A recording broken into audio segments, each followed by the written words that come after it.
Hi అండి, అందరికీ నమస్కారము. నేను మీ తెలుగు స్టోరీస్. నిన్న మొన్న స్టోరీస్ వదలలేదు. కొంచెం వర్క్ బిజీలో ఉండి నేను ఏమీ స్టోరీస్ అప్లోడ్ చేయలేదు. ఇక స్టోరీలోకి వెళ్తే, డెవిల్ బాస్ పార్ట్ 5. విక్రాంత్ ఆమె చేతిని పట్టుకొని ప్లేట్లో పెట్టి, ఇప్పుడు నాకు తినిపించు, లేకపోతే నేను నీ నోటి నుండి నా నోటికి ఆహారం లాక్కోగలను అని ఆమెతో అన్నాడు. విక్రాంత్ మాటలు విన్న వెంటనే వెన్నెల వణికిపోయింది. విక్రాంత్కి జరిగిన ఒక సంఘటన అతనికి జ్ఞాపకంలోకి వచ్చింది. అతను చేతులు వెంటనే ప్లేట్ లోపలికి చేరుకున్నాయి. అప్పుడు విక్రాంత్ పూర్తిగా మామూలుగా తిన్నాడు. అతను ఇక నమలడానికి ఎక్కువ సమయం తీసుకోలేదు. అతని జీర్ణ వ్యవస్థ కూడా దెబ్బతినలేదు అన్నట్లుగా అతను వ్యవహరించిన విధానం అనిపించింది. అతను వెన్నెల ప్లేట్లో నుండి ప్రతి ముక్కను తినడం ముగించాడు. ఇప్పుడు నువ్వు తిన్నావుగా, ఇప్పుడు వెళ్ళిపోవచ్చు అని విక్రాంత్ వెన్నెలని అన్నాడు.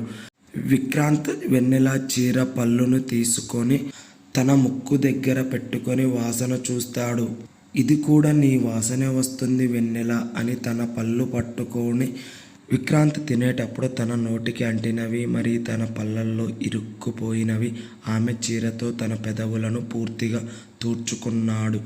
అక్కడ విక్రాంత్ పెదవులు అంటిన ఏ ఆహారం ఉన్నా అది వెన్నెల చీర పళ్ళుకి అంటింది. తర్వాత ఆ పళ్ళును వదిలి అతను కొద్దిగా వంగి అనుకోకుండా అతని ముఖం వెన్నెల ముఖానికి తాకే విధంగా వంగి తన పెదవులతో వెన్నెల పెదవులను తాకుతూ అక్కడి నుండి వెళ్ళిపోయాడు.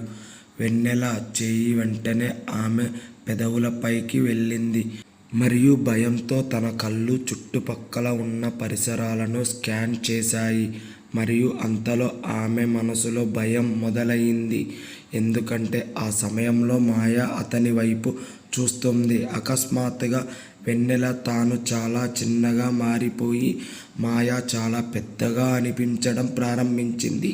ఆమె మాయా నుండి ఏదో దొంగిలిస్తున్నట్లుగా మరియు మాయ ఆమెను దొంగల కళ్ళతో చూస్తోంది. వెన్నెల ఆహారం ఏమీ తినకుండానే అక్కడ నుండి వెళ్ళిపోవాలి అని అనుకుంది. బహుశా ఎవరూ దీనిని గమనించి ఉండకపోవచ్చు. కానీ ఈరోజు వెన్నెల ఆహారం తినలేదని విక్రాంత్ ఖచ్చితంగా గమనించాడు. వెన్నెల బయటకు వచ్చి ట్యాక్సీ కోసం వేచి చూస్తుండగా లోపలి నుండి ఒక సెక్యూరిటీ గార్డ్ వచ్చాడు.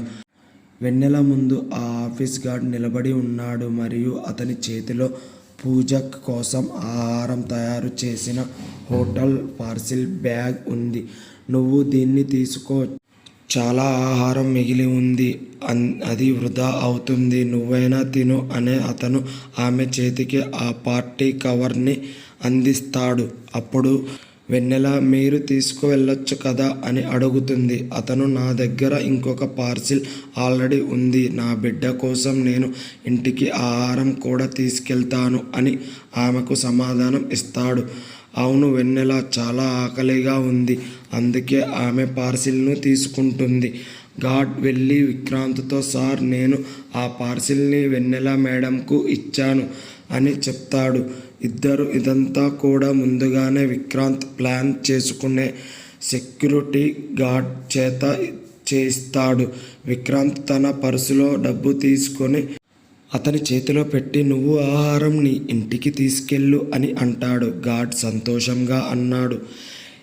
ఎవరితోనూ నేరుగా మాట్లాడని, కనీసం అక్కడ పనిచేసే వాళ్ళని పట్టించుకొని విక్రాంత్ సార్ ఈరోజు అతనితో ముఖాముఖిగా మాట్లాడటమే కాకుండా అతనితో మంచిగా మాట్లాడాడు. అతను నాతో మాట్లాడటమే కాకుండా తన ఇంటికి ఆహారం తీసుకెళ్ళమని కూడా నాకు డబ్బులు ఇచ్చి చెప్పాడు అని అతను సంతోషపడ్డాడు. సాయంత్రం ఈ పార్టీ ఒక 5 స్టార్ హోటల్లో జరగాల్సి ఉంది. ఈ పార్టీ ఒకప్పుడు విక్రాంత్కి మాత్రమే కాకుండా మొత్తం వ్యాపార ప్రపంచానికి గౌరవనీయమైన పార్టీ. ఇక్కడ ప్రజలు ఈ పార్టీకి వ్యాపారం ఒప్పందాల కోసమే కాకుండా తమ వ్యాపార క్లయింట్లను పెంచుకోవడానికి కూడా హాజరయ్యేవారు. ఈరోజు మాయ తన స్నేహితురాలను కొంతమందిని ఇక్కడికి ఆహ్వానించింది మరియు అక్కడ వెన్నెలని అవమానించడానికి ఆమె పూర్తి ప్రణాళికతో వచ్చింది. హోస్ట్ కావడంతో రేవంత్ అప్పటికే తన కుటుంబం సభ్యులందరితో అక్కడ ఉన్నాడు. అతను నల్లటి బిజినెస్ సూట్లో చాలా ఆకర్షణీయంగా కనిపించాడు. అయితే భార్య కాబోతున్న మాయా కూడా ఈరోజు నల్లటి గౌను ధరించింది. దాని మోకాలపైకి ఒక కట్ వర్క్ ఉంది. అది ఆమెకు క్లాసిక్ లుక్ ఇస్తుంది మరియు ఆమె మొత్తం పార్టీలో అత్యంత ఆకర్షణీయంగా కనిపిస్తుంది. అప్పుడే రాజేష్ వెన్నెల చేయి పట్టుకొని అక్కడికి వస్తాడు. రాజేష్ మరియు వెన్నెల కూడా ఈరోజు వారిద్దరూ కూడా ఒకే కలర్ బట్టలు ధరించి ఉన్నారు. వెన్నెల ప్రస్తుతం తెల్లటి రంగు అనార్కలి డ్రెస్ ధరించగా ఆమె చేతులు దాని పెద్ద ఫుల్ నెట్ స్లీవ్లతో చాలా ఆకర్షణీయంగా కనిపిస్తుంది. ముందు మరియు వెనుక ఒక లోతైన కట్ వర్క్తో ఉంది మరియు వెనుక భాగంలో ఒక సన్నటి దారం కట్టుబడి ఉంది. దానిపై చాలా స్టోన్స్తో కూడిన వేల్స్ వేలాడుతూ ఉన్నాయి. ఆమె జుట్టు ఒకవైపు ఉంది. చెవిలో పెద్ద చెవిపోగులు పెట్టుకుంది. నుదిటిపై చిన్న ఎర్రటి బిందుతో ఒక భుజం నుండి ఎర్రటి దుప్పట రెపరెపలాడుతూ ఆమె రాజేష్ చేయి పట్టుకుంది. తెల్లటి సూట్ వేసుకున్న వ్యక్తి అయిన రాజేష్ కూడా ఆమె చేయి పట్టుకున్నాడు. ఆమె లోపలికి వెళ్ళగానే ఇప్పటి వరకు పార్టీకి కేంద్ర బిందువుగా ఉన్న మాయ ఇప్పుడు అందరికీ వెన్నెల స్పెషల్గా మారిపోయింది. ఆ తెల్లని అనార్కలి దుస్తుల్లో ఆమె అక్కడ అత్యంత ఖరీదైన బట్టలు ధరించిన అమ్మాయిల కంటే చాలా అందంగా కనిపించింది. కానీ విక్రాంత్ కళ్ళు ఆమె బట్టల మీద కాకుండా ఆమె చేతి మీద ఉన్నాయి. ఎందుకంటే ఆ సమయంలో ఆమె చేతిలో మరొక చెయ్యి రాజేష్ చెయ్యి ఉంది. మాయ వచ్చి తన స్నేహితులతో కలిసి వెన్నెల ముందు నిలబడింది. మాయ నవ్వుతూ, నేను ఒప్పుకోవాలి వెన్నెల. రోడ్డు పక్కన అమ్మే కొన్ని దుస్తుల్లో కూడా మీరు అందంగా కనిపిస్తారు అంటుంది. వెన్నెల మెల్లగా ధన్యవాదాలు చెప్పింది. ఇది అవమానమని రాజేష్ మరియు వెన్నెల ఇద్దరికీ తెలుసు. కానీ విక్రాంత్ మరియు మాయ పెళ్లి చేసుకోబోతున్నారు అందరికీ తెలుసు మరియు ఆమె వారి లేడీ బాస్ కాబట్టి వారు ఆమెని బాధ పెట్టలేకపోయారు. అంతలో మాయ పక్కన ఉన్న వాళ్ళు, ఆమె ఎవరు? ఆమె విక్రాంత్ కింద పనిచేస్తుందా అని మాయ స్నేహితురాలు అడిగారు. మాయ ఒక్కసారి వెన్నెల చుట్టూ తిరుగుతూ తను కింద పని చేయడమే కాకుండా విక్రాంత్ను కూడా గమనిస్తుందని చెబుతుంది. మరో అమ్మాయి ఇలా అంది, ఈ ఉద్యోగులలో ఉన్న ఏకైక లోపం ఇదే. వారు షాపింగ్ కోసం ధనవంతులైన అబ్బాయిలను ట్రాప్ చేస్తారు ఖర్చుల కోసం అని అంటూ వాళ్ళందరూ కూడా ఆమెను చూసి నవ్వుతారు. అప్పుడు క్షమించండి, మీకు నా గురించి ఏమీ తెలియదు కాబట్టి మీరు నన్ను తప్పుగా చెప్పలేరు అని వెన్నెల వాళ్ళకి బదులిచ్చింది. ఎందుకు మీలాంటి అమ్మాయిలు మీ అబ్బాయిలతో ఒకరిని ఎలా ట్రాప్ చేయాలో మాత్రమే ఆలోచిస్తారు. తద్వారా అతను మీ ఖర్చులను భరించగలడని నువ్వు బహుశా పొరపాటున నీ గురించి నాకు చెబుతున్నావు అని అంది వెన్నెల. నువ్వు మంత్రగత్తెవే అని మాయ అంది. అప్పుడు తను మీరు ఏ ప్రశ్నలు అడిగినా మీకు ఒకే సమాధానం వస్తుంది మేడం. నేను మళ్ళీ మాయా మేడంతో గొడవ పడాలి అనుకోవడం లేదు అని చెప్పి ఆమె అక్కడి నుండి వెళ్ళిపోతుంది. మాయా స్నేహితురాళ్ళు మాయ ఆమె దగ్గర చాలా గర్వం ఉంది అంది. రాజేష్ ఇంకా అక్కడే నిలబడి ఉన్నాడు. అతను అన్నాడు, మిస్ మా ఆత్మగౌరవం కోసం మాట్లాడటాన్ని అహంకారం అంటారు. అతను మాయాని మిగతా అమ్మాయిలను ఒక్కసారి చూసి వెళ్ళిపోయాడు. ఈ సమయంలో పార్టీలో వినోదం గురించి తక్కువగా ఉండేది మరియు ప్రజలు వ్యాపార ఒప్పందాల గురించి ఎక్కువగా మాట్లాడుకుంటూ ఉండేది. అందరూ ఒకరినొకరు చూసుకుంటూ తమ వ్యాపారాలను విస్తరించడం గురించి మాట్లాడుకుంటున్నారు. పార్టీని ఆస్వాదించడానికి వచ్చిన వారు పానీయాలు మరియు ఆహారాన్ని ఆస్వాదిస్తున్నారు. రాజేష్ జీ వెన్నెలను దగ్గరికి పిలిచి తనకి కొంత పని వివరించడం ప్రారంభించాడు.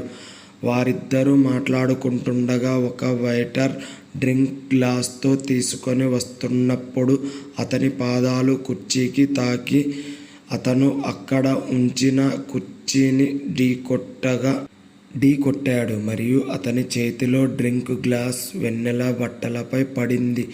ఏం చూస్తున్నావు? కింద చూస్తే నడవలేవా నువ్వు అని వెయిటర్ని అరిచాడు రేవంత్. అప్పుడు వెన్నెల తన బట్టలను చూసుకొని రేవంత్తో, పర్వాలేదు మామయ్య, అతను ఏమీ ఉద్దేశపూర్వకంగా చేయలేదు కదా, పొరపాటున జారి ఉంటుంది అని చెప్పి వెయిటర్ వైపు చూస్తూ వెయిటర్ని వెళ్ళిపోమ్మని అంది. అప్పుడు రేవంత్, అమ్మా వెన్నెల, ప్రతి ఒక్కరూ నీలాగా మంచివారని ఎందుకు అనుకుంటున్నావు అని రేవంత్ అన్నారు.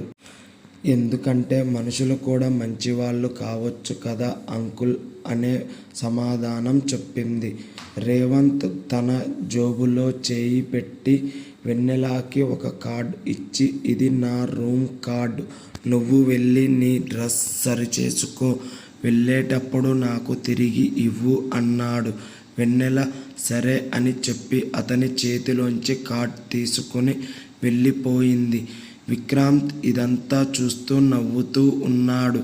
ఆమె అతని వైపు చూసి, ఇది అంతా తాను కోరుకున్నట్లుగే జరుగుతుందా అని అనుమానంతో వెన్నెల వెయిటర్ వైపు చూసింది. మరియు అతను కూడా వెళ్ళిపోయాడు. వెన్నెల బాత్రూంకి వెళ్ళి తన బట్టలు శుభ్రం చేసుకుంటుంది. తెల్లటి రంగు కారణంగా మరకను పూర్తిగా ఈ సమయంలో దుస్తులను తొలగించలేకపోయింది. కానీ ఇప్పుడు ఆ మరకలు చాలా వరకు తగ్గిపోయాయి. బాగానే ఉంది అని అనుకొని వెన్నెల బాత్రూమ్ నుండి బయటకు వచ్చి డ్రెస్సింగ్ టేబుల్ దగ్గరికి వచ్చి అద్దంలో చూసుకుంటూ టేబుల్ డెస్క్ని తెరిచి హెయిర్ డ్రయర్ తీసి తన భాగాన్ని ఆరబెట్టడం ప్రారంభించింది. ఆ సమయంలో ఆమె తన దుప్పటాను మంచం మీద పెట్టుకుంది. అకస్మాత్తుగా ఆమె నడుముపై ఎవరో చేయి నొక్కినట్లుగా అనిపించింది. ఆ సమయంలో హెయిర్ డ్రయర్ పట్టుకున్న వెన్నెల సడన్గా వెనక్కి తిరిగింది. అక్కడ విక్రాంత్ ఆమె వెనుక ఉన్నాడు. అతను తన 2 చేతుల్లో వెన్నెల తన దగ్గరగా లాక్కున్నాడు. వెన్నెల చేతుల్లో హెయిర్ డ్రయర్ జారి క్రింద పడిపోయింది. ఆమె హెయిర్ డ్రయర్ వైపు చూసి విక్రాంత్ వైపు చూస్తూ, నేను తలుపు లాక్ చేస్తానుగా, నువ్వు లోపలికి ఎలా వచ్చావు అంది. వెన్నెల భయాందోళనలతో నిండిపోయింది. నువ్వు ఏం మాట్లాడుతున్నావు? నిద్ర మాత్రలు, ఇది మా నాన్న గది, దాని తాళం కూడా నా దగ్గర ఉంది అనే విక్రాంత్ అంటాడు. వెన్నెల నన్ను వదిలేయ్ అంటుంది. నిన్ను ఎలా వదిలేయగలను? ఉదయం నుండి నిన్ను చూసి తర్వాత నన్ను నేను నియంత్రించుకోలేకపోతున్నాను అని చెబుతూ తన చేతితో ఆమె నడుమును ఇంకాస్త బిగుతుగా పట్టుకున్నాడు.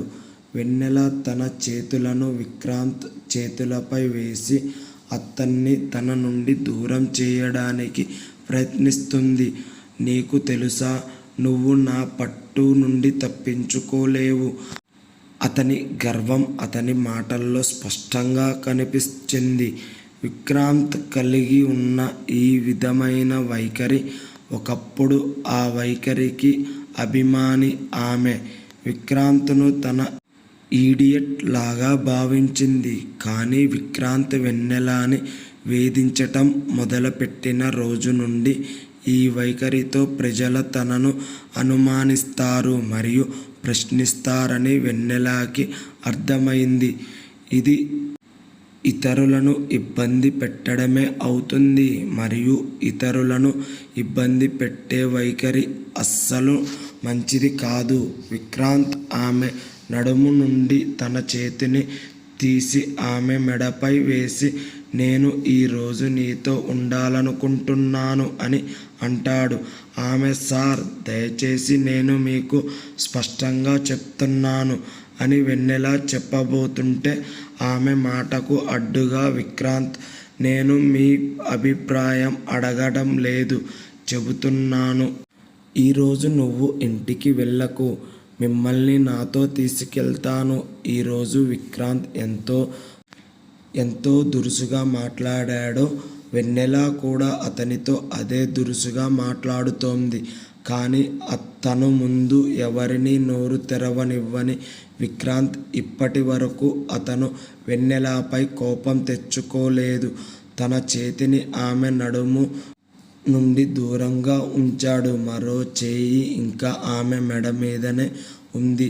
ఆమె ఆ చేతిని వదిలించి తన దుప్పటా తీసుకోవడానికి మంచం వైపు వచ్చింది. విక్రాంత్ వెన్నెలని తిప్పి కొట్టగా విక్రాంత్ దానిని అలాగే పట్టుకొని మంచం మీద పడుకున్నాడు. ఈ సమయంలో వెన్నెల పాదాలు నేలపై ఉన్నాయి మరియు ఆమె మంచం మీద పడుకుంది. విక్రాంత్ తనను తాను పూర్తిగా ఆమెకు అర్పించుకున్నాడు. సార్, దయచేసి ఇది మీకు పద్ధతి కాదు. వెన్నెల భుజం పక్కన తన మోచేయిని ఉంచి, నువ్వు నాతో ఈ రాత్రి గడపకూడదు అనుకునే సమస్యే లేదు. ఇది కూడా ఒక గది మరియు మనం మంచం మీద ఉన్నాము అన్నాడు. వెన్నెల తలపై ఎవరో పెద్ద రాయిని కొట్టినట్లుగా మొద్దుబారిపోయింది. బయట అందరూ పార్టీని ఆస్వాదిస్తున్నారు మరియు ఆమె ఇక్కడే ఇరుక్కుపోయింది. అప్పుడే ఎవరో తలుపు కొడుతూ, విక్రాంత్, నువ్వు లోపలే ఉన్నావా అన్న పిలుపు వినిపించింది. ఇది మాయా గొంతు. వెన్నెల నోరు తెరిచి పిలవడానికి ముందే విక్రాంత్ ఆమె నోటిపై తన చేయి వేసి, ఇప్పుడు నువ్వు ఆమెను పిలిచి ఇప్పుడు ఏం చెబుతావు అని అంటాడు. తను ఈ మంచం మీద నన్ను ఏం చేస్తున్నావు అని అడుగుతుంది. వెన్నెల విక్రాంత్ సైలెంట్గా ఉండటం చూసి మాయ ఏం అంటుంది. వెన్నెల ఊపిరి పీల్చుకోలేకపోయింది. తన కళ్ళు ఆమె పెద్దగా తెరిచింది. మాయ ఇప్పుడు ఏం చేస్తుంది? వెన్నెల మాయ పిలుపుకి సమాధానం చెబుతుందా? విక్రాంత్ వెన్నెలని ఏం చేస్తాడు? నెక్స్ట్ ఎపిసోడ్లో తెలుసుకుందాం. మన వీడియో గనక నచ్చినట్లయితే ఒక లైక్ కొట్టండి. అదేవిధంగా కొత్త వాళ్ళు ఎవరైనా చూస్తుంటే మన ఛానల్ని సబ్స్క్రైబ్ చేసుకోండి. Thanks for watching.